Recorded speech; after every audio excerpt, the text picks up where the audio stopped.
Apako nying Nyasaye maratego manyalo duto kendo matimo duto. Omiyo wa thuolo machielo ka gimoro malong'o mwakele nyime madiwang' wawachi kata madwa makre godo ni emomiyo waneno odiochiengni onge. Ruoth erokamano kuom timonwa hono, kar iwinjori gapaka, iwinjori galama. Wanafulo nyingi Jehova, wanagoni erokamano nikech iromo kendo iber. An mawuoyo kodi nyinga Pastor Benard Otieno. An wuod mise John Wiso ore majakochia makamenya e Homa Bay.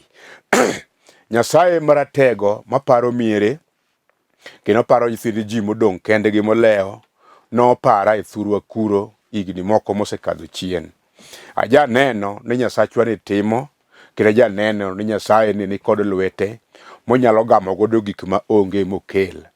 An bende nogama e thurwa kendo noketa e nyim piny mondo ane kendo awachi kendo aful ni ka ji onena tadiera ng'ato timo neno ni Nyasaye emotimo ma kendo gene bad Nyasaye. Apako nying Nyasaye kuom kela e studio mar Lolwe ni. Kendo kadine onge Nyasaye no manotimo ng'wono ni maduong' mondo abi kae, Nyasaye to winjo pako. Tire joyalo mathoth, jotich Nyasaye madongo mowinjore kod kuonde makamagi. To an ni Nyasaye omiya thuolo mondo abed ka. Osana no to winjo lamo. Osana analami, asingora kodi dianagoni erokamano. Aseneno badi kendo ayie ni initie. Ibena Nyasaye. Ikelo nyithi Nyasaye kaka Hans mochung' ka kagoyo picha kendo mako weche malong'o. Erokamano Nyasaye kuom tuda gi jogi. Erokamano sana kuom situda gi Niko Kelo kod oganda mamoko matiyo e studio ni.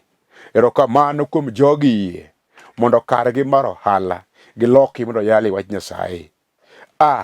Ayie ni sewinjo injili mamoko miyalo kuonde moko studio mamoko madongo maloko kata ma. To kata kamano, to marwa, to mar Jaluo. Omiyo abiro tiyo tich Nyasaye ka an kod chir, nikech atiyo e girwa kendo ayalo wach Nyasaye e dhok ma ji duto te ma Joluo nyalo winjo maber. Erokamano in mikawo thuolo ni mondo ibed koda kanyakla e dakika ma Nyasaye omiya mondo wapuonjre weche moko manok. Mane momiyo chunya nyisa mondo agoye erokamano ne nyithi Nyasaye moko mosechung' koda kuom higni duto te maseyale wachni. Chunya mor kodgi, wiya ok nowil kodgi. An apargi kinde duto, in bende napari kuom ng'wono gi kech maduong' ma Nyasaye osetimo mondo warom kendo mondo wanere. Adwa ni mondo ago erokamano ni mamana maluoro gi chunya miluongo ni Irene Otieno ka entiere EPZ Athi River ka. Nyasaye mondo ogwedhe mang'eny kuom tich mosetiyo nikech Nyasaye kendo nikech injili. Owadwa majadolo James Eliakim mar roho kwe kani Mathare. Owadwa erokamano kuom tich misetiyo ne Nyasaye. Owadwa Dan Owade ma Aseme Kobudho.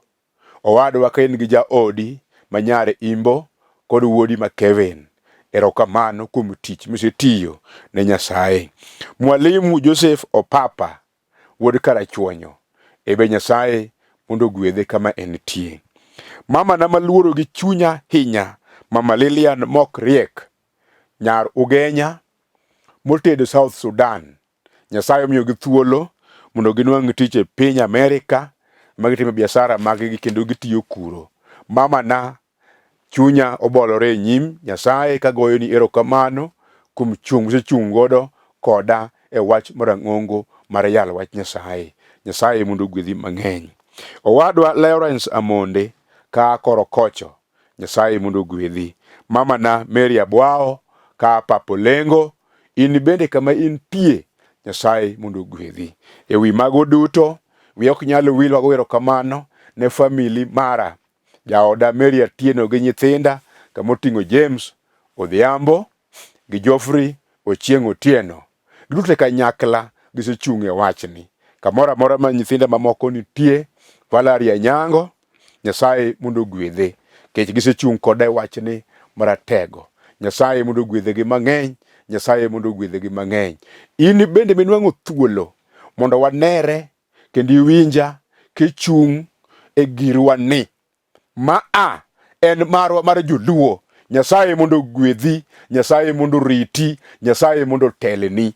Ka ichiko iti mondo wapogre weche moko ma Nyasaye oiko mondo wabed godo kanyakla tinende gokinyi kapok iwuok mondo ringi mondo idhi e tijeni ma kawuono. Nyasaye mondo umi, Nyasaye mondo riti, Nyasaye mondo telni. Adwa nagoni erokamano malach, agoni erokamano malach kuom nwang'o thuolo mondo wabed kanyakla. Bolrie wachni mondo iwinj kuma wachni eri biro teri oganda Nyasaye mobolore. Chunya nyisa ni Nyasaye noromo pako, Nyasaye noromo tiyone, Nyasaye noromo lamo. Hosana ber manade. Erokamano Nyasaye, wanagoni erokamano, wanatini nikech in miromo. Adwaro ni mondo asom wach mondiki e kitabu kata walam Nyasaye kaeto miya thuolo mondo apuonje wach moro matin. Adwaro asom kitabu mondiki Ezekiel 22 matindo 30. Ndiko lero niya, Asebet karango mondo ayude ng'at manyalo gero ohinga kendo madichung' kuonde ma ohinga omukoree mondo okony piny. Kik akethi gi mirimba, to ne ok anyal yudo ng'at makamano. Kama intiere, ka in kama ber gochongi mondo walam Nyasaye. Wuonwa kendo Nyasachwa, Hosana maratego, Jehova mawinjo lamo, Hosana mawinjo pako, Hosana mawinjo tiyone. Jehova Nyasaye, wagoyo ni erokamano. Iber manade. Nyingi mondo ting' malo, nyingi mondo paki, nyingi mondo olam, nikech iber manyaka chieng'. Aseneno kod wang'a ng'wono maduong', aneno kod wang'a kech maduong', aneno kod wang'a hera maduong' minyisowa. Hosana, asingora kodi ni anapaki, analami, anagoni erokamano. Jawinjo kendo janeno maneno sani kendo winjo wachni ni bende osingore Jehova. Ogombo goyo ni erokamano, ogombo tiyoni, ogombo paki nikech iromo. Nyasachwa erokamano kuom sechung' kodwa. Miwa e chuny malach mar bolruok kendo mar winjo kendo mar kawo kendo mar kano weche malong'o miiko ya Nyasaye. Injili mikelo Jehova kokadho kuom teko mang'ongo mar Roho Maler mondo nwang' pak kendo nwang' sir. Isegwedhowa mang'eny. Erokamano Nyasaye. Yaw pachwa malach mondo wachik itwa mondo wawinj wach marang'onglo miikonwa tinende gokinyi. Herani mondo umwa e weche duto te mago mwapenjo kowinjore kodwa Jehova timnwa, to kata ma ok wapenjo be kowinjore kodwa Nyasaye mano bende medenwa. Ok wachuno to wasayo e nying Yesu Kristo ma Jawarwa. Amen. Ibe kama intie chunya nyisa mondo awachni kendo akwayi ni wachni amen. Nyasaye mondo gwedhi ahinya, Nyasaye mondo riti. We anuo kama asesomo kitabu mar Ezekiel 22 matindo 30. Asebet karango mondo ayude ng'at manyalo gero ohinga kendo madichung' kuonde ma ohinga omukoree mondo okony piny. Kik akethi gi mirimba, to ok anyal yudo ng'at makamano. Kama somo owadwa kod nyaminwa, in minena, jadolo Ezekiel wuoyo kod duol malich ma direct momiye gi Nyasaye.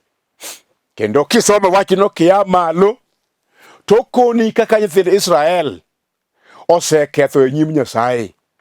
Kendo wachno ok osebet maber ne Jehova. Miyo Jehova okecho.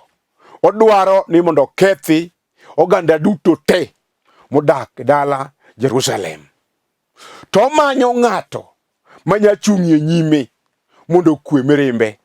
Omanyo ng'ato mabedo yudi madichung'ie nyime koikore mondo los kuonde mosekethore. To wachno menyo to anono ma ok oyudo.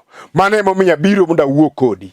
Kendo biro na sani adwani mondo akoni ni topic mar wach madawuoye en ni in en.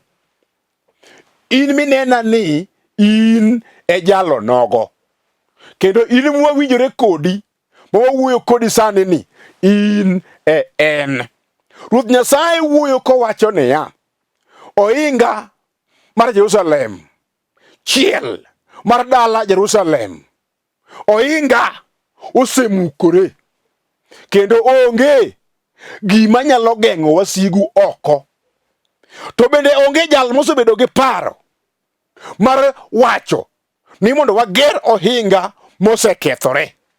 Kendo ji duto te nigi paro achiel ni gin gitimo gik moko adiera, giseruomore piny e nyim Jehova. Kawuono injili ma Nyasaye okelonwa, ma Roho ma Nyasaye okelonwa gokinyi, ka chunya lit kendo ka mrima mar dwaro wach maber omaka. Ang'eyo ni in bende wachno omako chunyi, kakichak kakitim otami. Ipenjo weche moko matek, to ere kama damaki.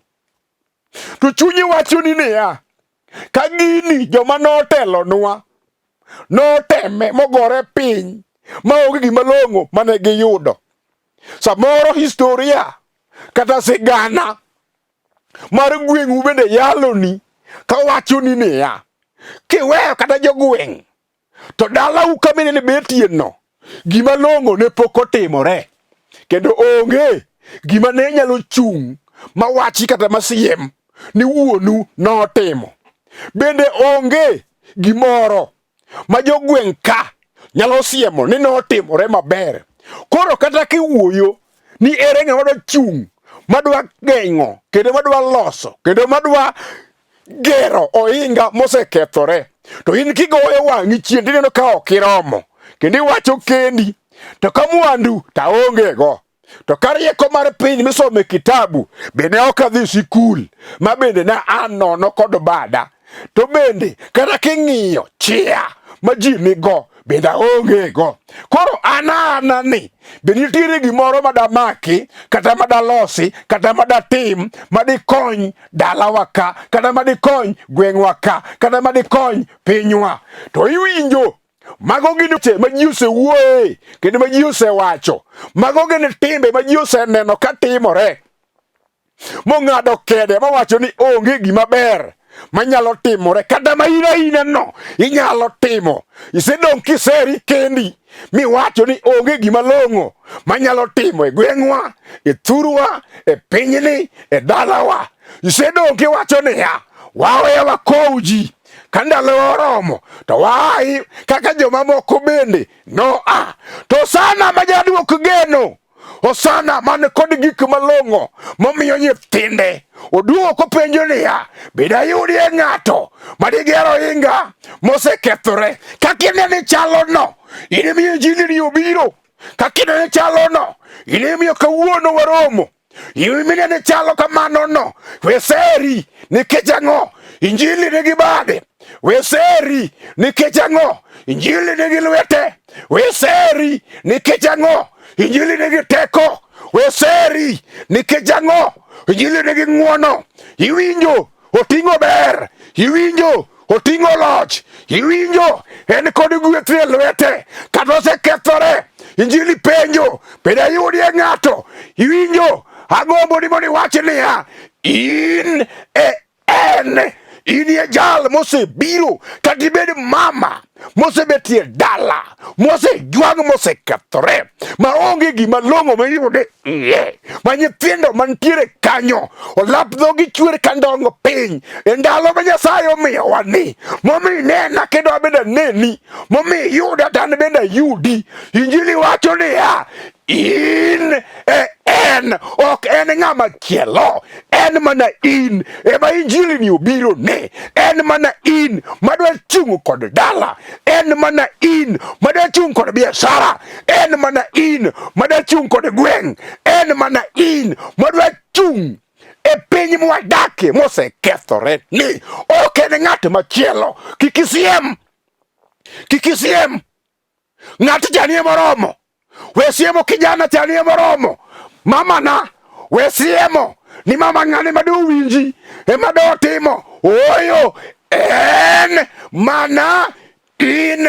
Iwinjo kaka ne uchako no, ka jasigu nodonje moduwe monjawe mipogore kichomo koni, jaduong' bende chomo kocha. Awacho ni idwa dok, in emidok michak iriw. En mana in michak iriw gima osekethore. Obed school fees moselal ma onge, ma nyithindo we sikul form 1 gi 2 ma giduogo dala gibedo kanyo ka onge geno.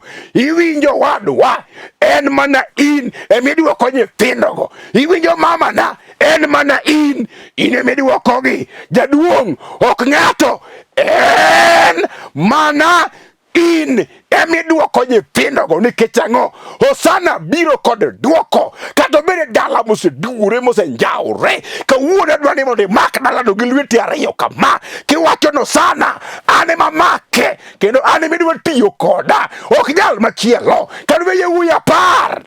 Ai, Hosana to winjo pako. Hosana maparo miere eto winjo lamo. Hosana nogo kendo bebe ji 10 e dala. Hosana ane miwala, abiro mako dalawa, anamak biashara mamarwa, anamak kanisawa, anamak gimosekethore, ohinga moseluar. Hosana biro chung e chiendno ka ywayo kama, kendo abiro gole oko. Nikech ang'o? Hosana wacho ni en mana an, ok en ng'at machielo. Winjo nyathi kich, ok en ng'ama chielo, en mana in ema Hosana dwa tiyo kodi. We mondo akoni, kijana moro nigi Gideon ma wuod Joash oneno ka lweny ger jo-Israel pondo. En bende orego dhi osore roho kamoro mondo opondie. Odino cham moko masanja moyudo, opondo nikech lweny ger, ok onyal gimoro. Kama noponde no, Jehova thinyore opore kanyo. Jehova kode. Iwinjo Gideon, ijala baratego kendo jachir. En mana in ema asewali, aseketi e nyim lweny. Bi mondo aloch kodi. Gideon temo penjo weche moko. Ananani, ai ananani, maseringa pondo nikech lweny manoko kanyo ger. Jehova kone niya, onge ng'ato ma jachir, en mana in. Bi mondo ilochi. Gideon temo Nyasaye gi weche moko, to sama noneno ka Nyasaye ni kode, owuok e lela konyisore kowacho niya, lweny ni an ema dwa kede, ok ng'ato. Nomako tong', omako silaha, omako kumba, to moloyo te nomako wach Jehova. Owacho ni Jehova biro dhi kiora mana dhi e lweny, ok analoki. Odhi oiko jolweny. Jehova kono oyo, ok loch gi ji mang'eny. Nong'ise joganda, manoduoko oganda manene godogo piny, momiyo oganda mowinjore. Kada bedi chunye ne penjo, ji 300 kende dhi loyo lweny nade? Jehova ne dhi kedo lweny no. Nikech ang'o? Jehova nowacho, abiro kedo, abiro locho, to loch biro betie lweti ka ji pako ni in ema iloyo. Omiyo Joash, Gideon wuod Joash wacho, erokamano Nyasaye, ka anana ni an ema iwala, anana kama, an ema iketa nyim nyithindi, anana ni idwari mondo alochi. Jehova erokamano, nochung' kojachir, noringo dhi e lweny, noloyo lweny ka ji neno. Iwinjo wadwa kata nyaminwa, gino ok nokethre ka intie. In ema osewali. Chung'i e ohinga, chung'i e mbuga, chung'i e chiel, kik ichiel yiechi, to initie. In ema Jehova dwa kedo kodi, ok en ng'at machielo. Ai Nyasaye, chunya moro manade ka neni kiyie ni lweny manie nyimino, Jehova osekele mana ni mondo in ema mondo ikede. Jehova, ichung' kode. Mama na kama intie, chungi dalano. Iwinjo wadwa, kama intiere, chungi biashara no. Iwinjo nyathiwa, kama intiere no, chungi wach no. Nikech ang'o? En mana in ema Nyasaye osewali kaka ichalo no, kaka ok idhi sikul no, kaka ionge mwandu no, kaka ionge rieko no, kaka ok tek no, kaka ji osejari no, in ema osewali e dala kanyo. Oduoko geno nyamera, oduoko geno wadwa, oduoko geno manyo oselal kata ni oseruombore piny. Dala no in ichungo doke mako kama. Aye Nyasaye, chunya moro manade bedanu ang'e jachir moro e ndaloni makoro piny ojok gikoneni. Bedanu ang'e jachir moro mawacho ni osana ka en mana an to yiem na chung kodi. Ka en mana an ok nachaka sera kendo. Abiro kawo kuot kod okumba ma en wachni, abiro kedo godo. Ka jasigu chung' e nyima, osana, to ang'eyo analuongi, anarwaki kaka okumba mara, anakawo wachni kaka tong', anakedi nikech ang'o? Jasigu ok nolochi ka antie. Adwa ni bed kod chir, adwa rwako kuom chir, adwa ni wach niya, en mana an, adwa kedo kendo sana, idwa loyo nal lweny. Nyasachwa ni to nyalo, osana wa ni to timo. Iwinjo jalo moro ne Jeftha, owetene ochokore, to owetenego wachone niya, makata ka wan kodi ka to winji, ing'eni ma ok dalau, ne ok onyuoli ka, bende gima long'o maber biro kelo dala ka onge. Omiyo in ai negiriembe modhi oko. Ineno ka gimo nyalo onge, samoro chal kode. Sama nodhi oko, oweti odong' ka sangilia, wane jodala, wane mwarome gweng'ni, wane mawalich. Winji, sama lweny nomonjogi, Nyasaye gi tekone kod riekone, osana makedo kendo locho oganda mojiwang' kendo mocha, noketo ng'wono moro bet e mbele owetene. Giwacho niya, kama lweny ogikieni, wadhi wamany jal cha mane wariembo cha. Ne gidhi gi ome, giwuoyo kode, gigo chong gi piny, gisaye ka giwacho weche moko malong'o, gikon biya abibu kata bedo jatendwa in ibedi. Sama nobiro, Jehova Nyasaye nokelo loch e lwete, nikech ang'o?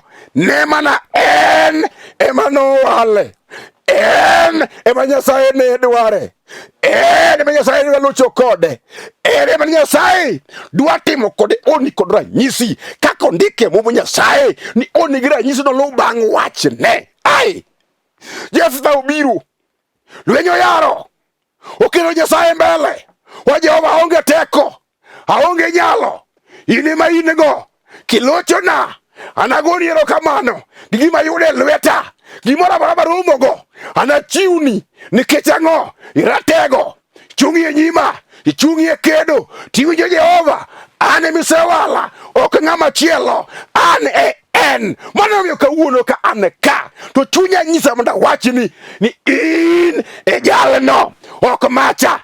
In ema wachno ni e wiyi, in ema idwa kedo lwenyno, in ema Jehova osewali, in ema loch ni e lweti, in ema dalano chung' kodi, in ema biasarano idwa dong'go, in ema idwa kedo lwenyno. Jehova dwa timoni ono sani. Aluoro nying Nyasaye. Nyasaye no to nyalo, osana no to timo, osana no to gwedho, obiro gwedho ni sani, kata nosegore piny, to nikech nitie, neno gino pod odong' marach nikech nitie. To kimneno wach mana yalo sani ni, gino biro chier, biro duok malo, biro bet maduong', nikech ang'o? Nikech intie. In ema Jehova osewali, in ema oseketi mbele, in ema Nyasaye dwa kedo kodi. Chieng' manokedo kod Musa, manokedo gi Musa koketo Musa mbele, Musa nosere kawacho niya, kata wach ok anyalo wacho maber kenya radwal, to Nyasaye nokone,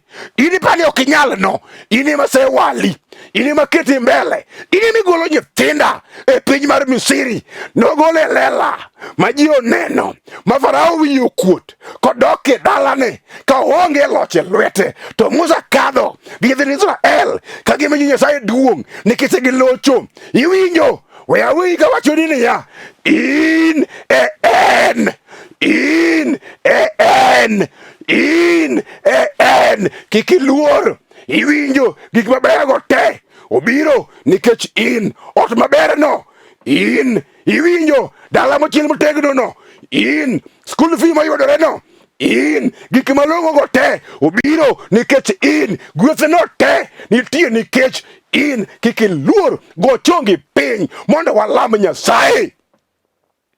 Hosana maratego, Jehova manyalo. Hosana matimo. Chunya gwedhore e kinde mawinjo ni an emiwala. Chunya gwedhore e ndalo miwacho ni an e en. Jehova, erokamano kuom setimona. Erokamano kuom setimono wadwa. Obed ni otuo machalo nade, tisebiro ni en emichange. Obed ni en kod pek ma jochiende osego siboyi e nyime, tiwacho ni ya en emilocho ne. Mano yakita wadwa ni lweti, akino jamino ni lweti. Hosana chung kode, dalane kod ode, chung'ie kedo mondo ne teko mang'ongo. Nikech ang'o? En emisewale. En emisewale. Hosana en emisewale. En emimako ne yembe kendo kute duto te mag tuoche marach. Hosana en emisewalo ni mondo kendo change. Miye kwe mar chuny, duoke dala gole kitanda mar midekre. Nyingi mondo nwang' loch ewi gik moko duto. Awalo nyingi man kod teko ni mondo gwedh nyithindi te. Erokamano sana kuom setimo. Erokamano. Walamo ka wayie e nying Yesu Kristo ma Jawarwa. Amen. Nyasaye mondo gwedhi. Kama intiere wachna amen. Nyasaye pod ngima, Nyasaye pod nitie. Awacho ni karamo, awuoyo kodi kawacho sama chako ni nyinga Pastor Benard Otieno. Ana wuod Wiso ta jakochia. Tinende ni tuti Nyasaye e kanisa mar Foundation of Eternal Life Church kandi Dandora. Nyasaye ma ok so, ma wachne bende ok okwamo, oketowa mondo wanere kodi. Akwayi e ndalo wantiere mar nyasi mar Christmas ni, ma e ndalo ma nyaka ng'ato mapok dodhi e kanisa nyalo timo e neno kowacho niya, abiro dhi kanisa odiochieng' achiel. Mano ok ber. Dhi kanisa pile. Miya jiwe ni bi mondo walam Nyasaye. Bi walam Nyasaye. Obed ndalo Christmas kata ok ndalo Christmas, bi mondo walam Nyasaye. Erakero namba na kanyo. Chuny nyalo walo ni e ndalo ni. Ai, inyiewe kata na pi modho jayalo. Akwayi namba na nitiere kanyo. Chuny nyalo walo ni mondo ibiko kanisa nitiere. Namba na ni kanyo. Wache mo nyalo chandi ka in mabor. Namba na ni kanyo. Bed ni gombo ni mondo iwinje wache malong'o makelo ngima. Akedo namba na kanyo. Go mondo chake go kendo nyadi par nyaka mia. Mondo winjire weche moko. Wapuonjire weche moko. Anang'adi ni rieko. Kidwa nabi dalani. Asewuotho miere mag ji mang'eny. Anabi e dalani. Kidwa nabi rom. Wana rom. Go namba no. Gimoro amora ma chunye walo mondo tim kod namba no. Akwayi ni kiyie Nyasaye no mondo gwedhi chunge gi injili ni. Mae sama ng'ato wacho ni ya, adwa golo nyaka chiwo mara mondo Nyasaye ogwedha. Kowacho ni en mana an, to an ema tiyo ne Jehova. Ok adwa ng'iyo jalcha, kata ok otiyo ne, to ata adwa tiyo ne. Kata odagi, to ata yie mondo aor chiwo mara. Nyasaye mondo ogwedhi mang'eny. Nyasaye mondo umi. Warwaki kanisa. Warwaki kanisa marwa. Nyasaye mondo gwedhi kibiro kanyo ni yudwa. Nyasaye sol dolo moko kago. Ma watiyo tich Nyasaye kanyakla. Wan kod awuoda nitiere kanyo. Wan kod Barnabas nitiere kanyo. Wan nitiere kod Alex Okelbudo yule. Wan godo kanyo. Wan gi Bishop marwa Julius Otieno ma wuodo Dondi. Ang'amo ni biro mondo tich Nyasaye kanyakla. Wabede kanyakla. Wapuonjre kanyakla. Wadagi od Nyasaye kanyakla. Nikech ang'o? En mana in ema Nyasaye osewali mondo wati kanyakla. Bi mondo wati. Kaw thuolo ni mondo gimoro amora ma Ruoth omiyi itige od Nyasaye mondo Ruoth ogwedhi. Erokamano kuom sewinja. Erokamano kuom seyie mondo itim. Namba na weyo ni kanyo. Ka Nyasaye oyie donjo e chunyi, gimoro amora miyudo miwalo, tinego Nyasaye, tine Jehova mondo ine gik madongo ma Nyasaye timo. Ng'ama otiro ni Nyasaye ok nonywaga ng'e. Ng'ama otiyo Jehova pok noywaga ng'e, ibe ok niywaga ng'e, nikech ang'o? Ng'ata ng'ata mosetiyo ne Jehova osetimo neno, ibe nitim neno kuom tiyo ne Jehova. Nyasaye mondo ogwedhi, Nyasaye mondo riti. Ageno winjo neno madongo mitimo ni Nyasaye otimoni. Erokamano kuom seyie mondo iti ne Jehova. Nyasaye mondo ogwedhi ahinya. Amen. Nategwa ng'akom ruoth Yesu.